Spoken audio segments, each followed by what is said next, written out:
रामकृष्णार मित्रांनो, सर्वांना जय भीम जय शिवराय। मित्रांनो, नरेंद्र मोदी यांना महाराष्ट्रामध्ये प्रचंड असं अपयश आलेलं आहे आणि महाराष्ट्रामधलं हे अपयश संपूर्ण भारतामध्ये पोहोचलेलं आहे। संपूर्ण भारतामध्ये भारतीय जनता पार्टीला खूप मोठा फटका बसत आहे मित्रांनो, आणि याची सुरुवात या महाराष्ट्रामध्ये झाली, या महाराष्ट्राच्या मातीमध्ये झाली। मग मित्रांनो, प्रश्न असा निर्माण होतो की महाराष्ट्रामध्ये असे कोणते घटक कारणीभूत आहेत ज्यामुळे भारतीय जनता पार्टीला महाराष्ट्रातून माघार घ्यावी लागली, किंवा खूप मोठा फार मोठा फटका भारतीय जनता पार्टीला या महाराष्ट्राच्या मातीमध्ये बसत आहे। पहिला प्रमुख घटक आहे मराठा समाज, दुसरा प्रमुख घटक आहे बौद्ध समाज, तिसरा प्रमुख घटक आहे मुस्लिम समाज आणि चौथा प्रमुख घटक आहे ओबीसी समाज। मित्रांनो, यातील कोणत्याही दोन घटकांचा जर विचार केला, यातील कोणतेही दोन घटक जर सरकारच्या विरोधामध्ये जर गेले मित्रांनो, तर त्याला पराभवाला सामोरं जावं लागतं। मित्रांनो, मराठा समाज महाराष्ट्रामध्ये सर्वात जास्त आहे, जवळपास 35% मराठा समाज आहे। 35% म्हणजे 1/3 मराठा समाज आहे। 3 पैकी 1 व्यक्ती हा मराठा समाजाचा आहे। मित्रांनो, मनोज जरांगे पाटलांचं आंदोलन झालं, त्या आंदोलनाचे इफेक्ट तुम्हाला सर्व महाराष्ट्रामध्ये जरी नाही दिसले तरी मराठवाडा आणि इतर काही भागामध्ये, काही मतदारसंघामध्ये दिसले, आणि काही इफेक्ट जरी प्रत्यक्ष जरी दिसले नसले तरी त्याचे अप्रत्यक्ष इनडायरेक्ट इम्पॅक्ट लोकांमध्ये झाली। लोकांमध्ये एक चेतना निर्माण झाली, लोकांमध्ये भावना निर्माण झाली की आम्ही या सरकारच्या विरोधामध्ये उभा राहू शकतो।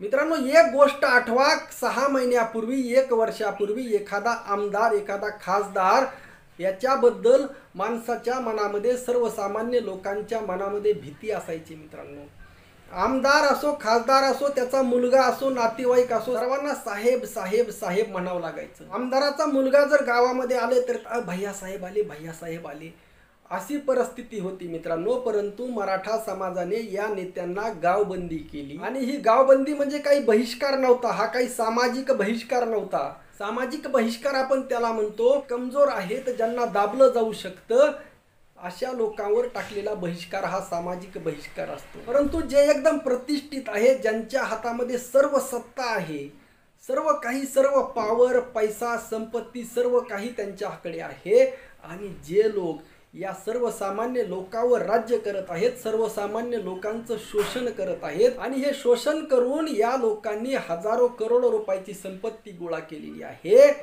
अशा लोकांवर, अशा लोकांना गावामध्ये येण्यास बंदी केल्यामुळे मित्रांनो, एक सर्वसामान्य लोकांच्या मनामध्ये एक प्रेरणा निर्माण झाली, एक ऊर्जा निर्माण झाली, आपण या लोकांना टक्कर देऊ शकतो, या प्रस्थापितांना हरवू शकतो, ही भावना मनोज जरांगे पाटलांनी या निमित्ताने निर्माण केली, आणि या भावनेला बळ देण्याचं काम माननीय प्रकाश आंबेडकर साहेबांनी केलं।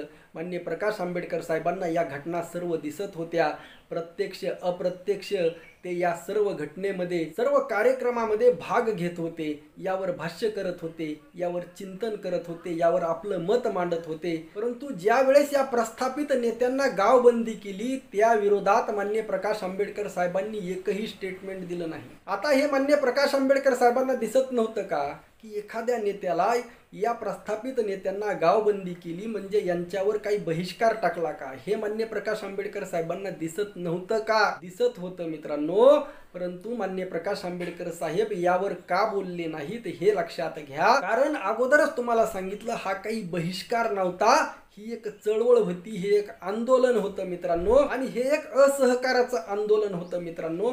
आणि या आंदोलनात उलट प्रत्यक्ष अप्रत्यक्ष साथ देण्याचं काम माननीय प्रकाश आंबेडकर साहेबांनी केलं।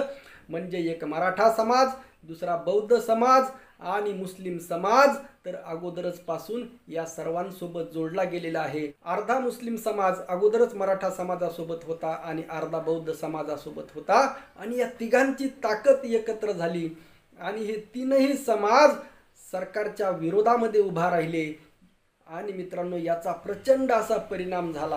आता अनेक भागामध्ये उमेदवारावाईज मतदान झालं, हा उमेदवार चांगला की तो उमेदवार चांगला, पक्ष वाईज मतदान झालं नाही, परंतु सर्वसामान्य लोकांची जी भावना होती, जी भावना निर्माण करण्यात आली, आणि ते यश आलं माननीय प्रकाश आंबेडकर साहेब आणि मनोज जरांगे पाटलांना, त्याचं सर्व श्रेय त्यांना द्यावं लागेल। परंतु याचा प्रत्यक्ष फायदा झाला मित्रांनो उद्धव ठाकरे आणि शरद पवार यांना आणि काँग्रेसला थोड्याफार प्रमाणामध्ये मित्रांनो, उद्धव ठाकरे आणि शरद पवार यांना आपण कमी समजत नाही, त्यांच्या विरोधामध्ये नाहीत अजिबात, हे लक्षात घ्या. त्यांचे जे कोणी समर्थक आहेत त्यांनी पण ही गोष्ट लक्षात घ्या.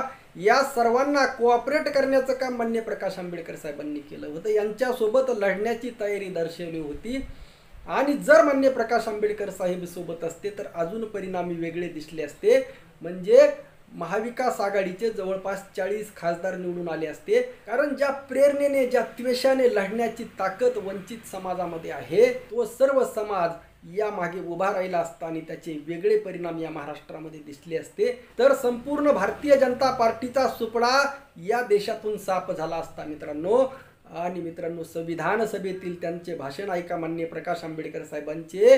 त्यामध्ये डायरेक्ट मोदींना ते चॅलेंज देत होते, अरे मोदी तू 150च्या पुढे जाऊन दाखव.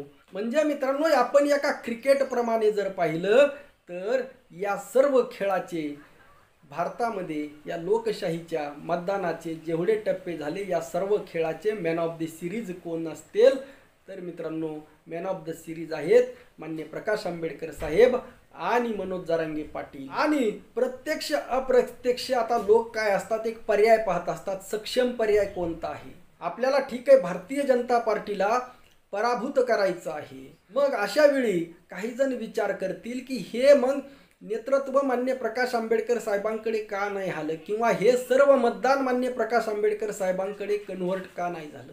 कारण समोरच्या उमेदवाराला कोण पराभूत करू शकतो हे जनता विचार करत असते मित्रांनो. आणि ही एक सहज, साधी, सोपी, नैसर्गिक प्रक्रिया आहे. आणि याचा फायदा उद्धव ठाकरे आणि शरद पवार यांना झाला. भारतीय जनता पार्टीला पराभूत करणारा सक्षम उमेदवार कोण आहे याचा विचार करून लोकांनी महाविकास आघाडीला साथ दिली. त्यामुळे मित्रांनो, जे वंचित बहुजन आघाडीचे जे समर्थक आहेत, माननीय प्रकाश आंबेडकर साहेबांचे जे समर्थक आहेत, यांना मी अनेक दिवसांपासून सांगत आहे, जोपर्यंत आपण लोहा लोहे को काटता है, आपण या प्रस्थापित व्यवस्थेला तितकाच स्ट्रॉंग पर्याय जोपर्यंत देत नाही तोपर्यंत आपल्याला यश येणार नाही. हे सुद्धा या निमित्ताने लक्षात घ्या मित्रांनो. हे लोकांनी चालवलेलं आंदोलन आहे. ही निवडणूक लोकांनी हातामध्ये घेतली. ही निवडणूक महाविकास आघाडीने हातामध्ये घेतली नाही. ही निवडणूक लोकांनी हातामध्ये घेतली. लोकांनी ठरवलं की आता आम्हाला हे सरकार नको आहे. आणि लोकांनी हे ठरवल्यामुळे, परंतु लोकांमध्ये ती हिंमत नव्हती लोकांमध्ये. कारण नरेंद्र मोदींनी, भारतीय जनता पार्टीने ज्या पद्धतीचं शासन केलेलं आहे, ज्या पद्धतीने लोकांना दाबण्याचं काम केलेलं आहे की सर्वसामान्य लोकांचा आवाज सुद्धा वर होऊ नये, परंतु त्या आवाजाला बळ देण्याचं काम माननीय प्रकाश आंबेडकर साहेबांनी केलं आणि मनोज जरांगे पाटलांनी केलं.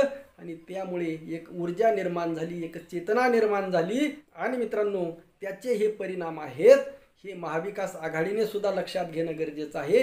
लोक किती महत्त्वाचे आहेत. लोकशाहीमध्ये लोकांनी, लोकांसाठी, लोकांमार्फत ही जी लोकशाही आहे, जी बाबासाहेबांना अपेक्षित आहे, ती लोकशाही या मतदानातून प्रकट झाली असं म्हणायला हरकत नाही. रामकृष्ण हरी. जय जगद्गुरू. जय शिवराय. जय भीम.